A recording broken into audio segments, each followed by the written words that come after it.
Type 2 diabetes, also known as adult onset diabetes, is a metabolic disorder characterised by high blood glucose.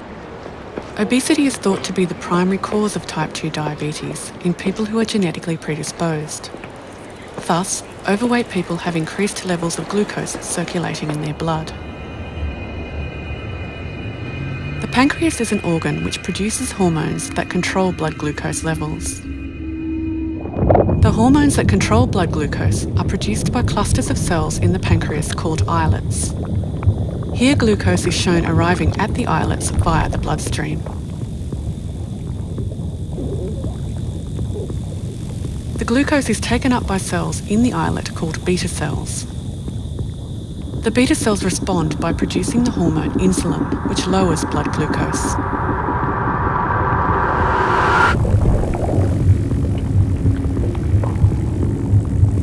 In type 2 diabetes, high levels of glucose stimulate the beta cells to produce lots of insulin to lower the blood glucose levels.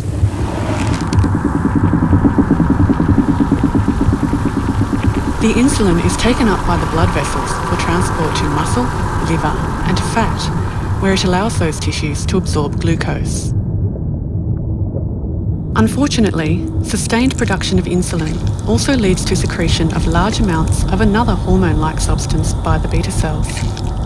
White blood cells, which live in the islet, respond to this hormone and consume it. We are now inside an islet white blood cell at a magnification of 250,000 times. The hormone, in combination with high glucose, causes production of free radicals inside the white cell.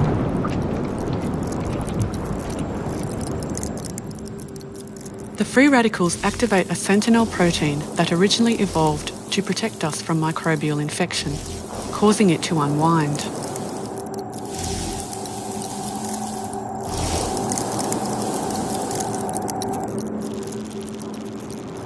The newly active sentinel proteins then aggregate with 6 other proteins to form a ring.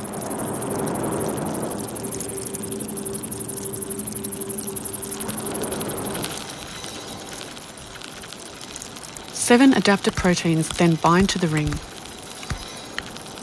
The adaptor proteins work to capture specialised inactive proteins from the surrounding cell fluid, bringing 2 halves together to form the active whole, which is then released.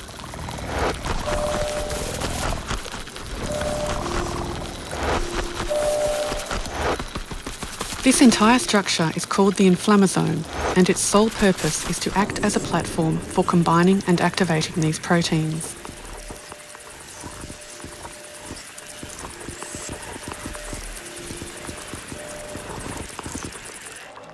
The newly active proteins then convert yet another small signalling protein, splitting it into its active form. This protein is the key protein involved in inflammation in the body.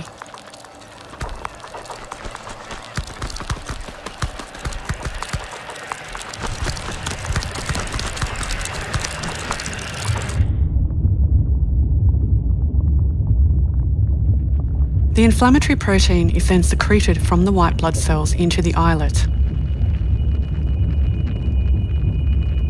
Unfortunately, this inflammatory protein causes death of the beta cells.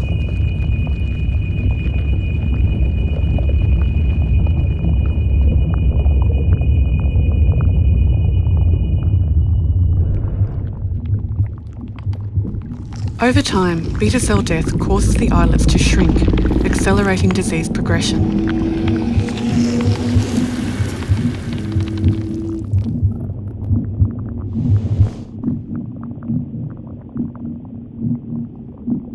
As the islets are now greatly reduced in size, they cannot produce enough insulin to control blood glucose levels.